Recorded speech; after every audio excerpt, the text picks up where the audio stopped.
The Science of Getting Rich by Wallace D. Wattles. Narrated by Luis Angel Echeverria. A production of Ari Media. The first principle in the science of getting rich. Thought is the only power which can produce tangible riches from the formless substance.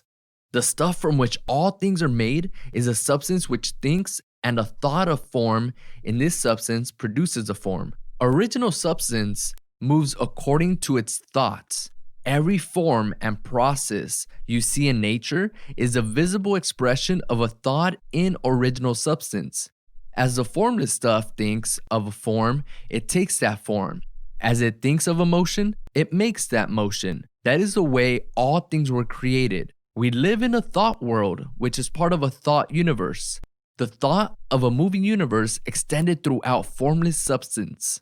And the thinking stuff, moving according to that thought, took the form of systems of planets and maintains that form. Thinking substance takes the form of its thought and moves according to that thought, holding the idea of a circling system of suns and worlds. It takes the form of these bodies and moves them as it thinks. Thinking the form of a slow-growing oak tree, it moves accordingly and produces a tree, though centuries may be required to do the work. In creating, the formless seems to move according to the lines of motion it has established.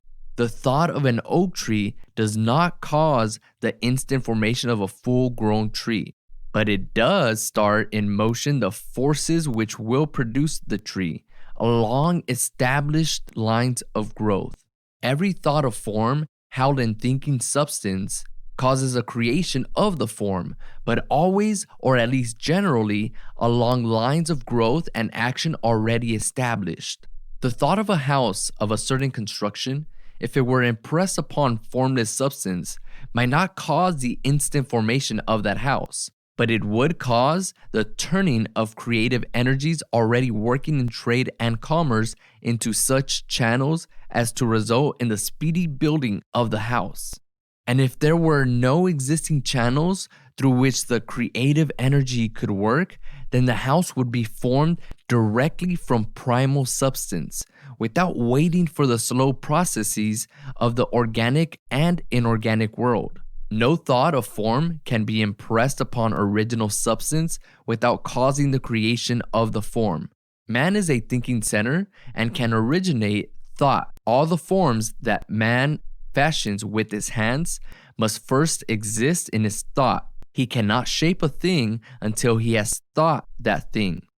And so far, man has confined his efforts wholly to the work of his hands. He has applied manual labor to the world of forms, seeking to change or modify those already existing. He has never thought of trying to cause the creation of new forms by impressing his thoughts upon formless substance. When man has a thought form, he takes material from the forms of nature and makes an image of the form which is in his mind. He has, so far, made little or no effort to cooperate with formless intelligence, to work with the Father. He has not dreamed that he can do what he sees the Father doing. Man reshapes and modifies existing forms by manual labor.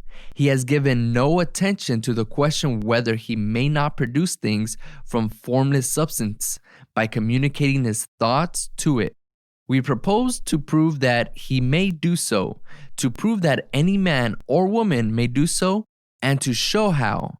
As our first step, we must lay down three fundamental propositions. First, we assert that there is one original formless stuff, or substance, from which all things are made. All the seemingly many elements are but different presentations of one element. All the many forms found in organic and inorganic nature are but different shapes made from the same stuff. And this stuff is thinking stuff. A thought held in it produces the form of the thought. Thought in thinking substance produces shapes. Man is a thinking center, capable of original thought. If man can communicate his thought to original thinking substance, he can cause the creation or formation of the thing he thinks about. To summarize this, there is a thinking stuff from which all things are made, and which, in its original state, permeates, penetrates, and fills the inner spaces of the universe. A thought in this substance produces the thing that is imaged by the thought. Man can form things in his thought, and by impressing his thought upon formless substance can cause the thing he thinks about to be created. It may be asked if I can prove these statements, and without going into details, I answer that I can do so both by logic and experience. Reasoning back from the phenomena of form and thought, I come to one original thinking substance. And reasoning forward from this thinking substance, I come to man's power to cause the formation of the thing he thinks about. And by experiment, I find the reasoning true. And this is my strongest proof. If one man who reads this book gets rich by doing what it tells him to do, that is evidence in support of my claim.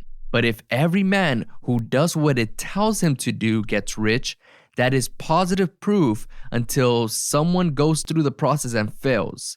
The theory is true until the process fails, and this process will not fail, for every man who does exactly what this book tells him to do will get rich. I have said that men get rich by doing things in a certain way, and in order to do so, men must become able to think in a certain way. A man's way of doing things is a direct result of the way he thinks about things. To do things in a way you want to do them, you will have to acquire the ability to think the way you want to think. This is the first step towards getting rich. To think what you want to think is to think truth, regardless of appearances. Every man has the natural and inherent power to think what he wants to think, but it requires far more effort to do so than it does to think the thoughts which are suggested by appearances. To think according to appearance is easy. To think truth regardless of appearance is laborious and requires the expenditure of more power than any other work man is called upon to perform. There is no labor from which most people shrink as they do from that of sustained and consecutive thought. It is the hardest work in the world. This is especially true when truth is contrary to appearances. Every appearance in the visible world tends to produce a corresponding form in the mind which observes it, and this can only be prevented by holding the thought of the truth. To look upon the appearance of disease will produce the form of disease in your own mind, and ultimately in your body, unless you hold the thought of the truth, which is that there is no disease. It is only an appearance, and the reality is health.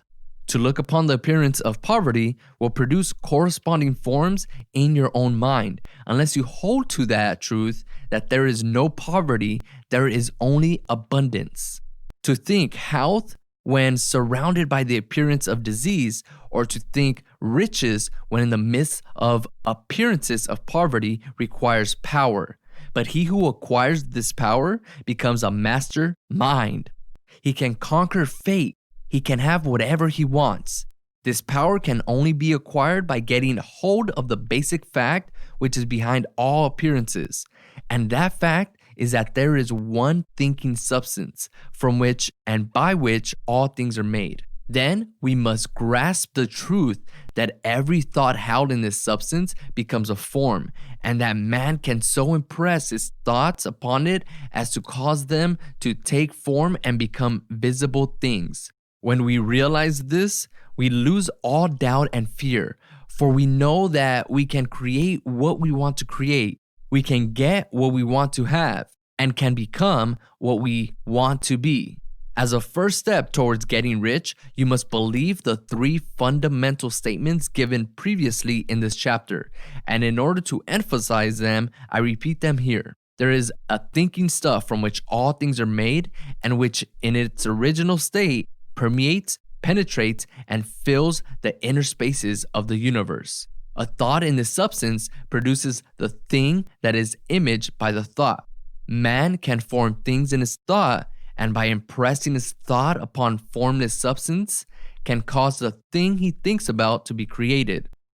You must lay aside all other concepts of the universe than this monistic one, and you must dwell upon this until it is fixed in your mind and has become your habitual thought. Read these creed statements over and over again.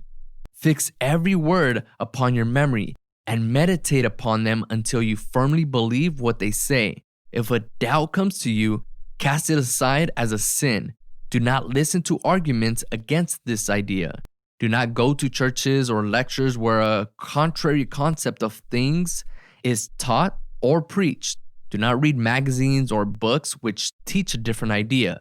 If you get mixed up in your faith, all your efforts will be in vain. Do not ask why these things are true, nor speculate as to how they can be true.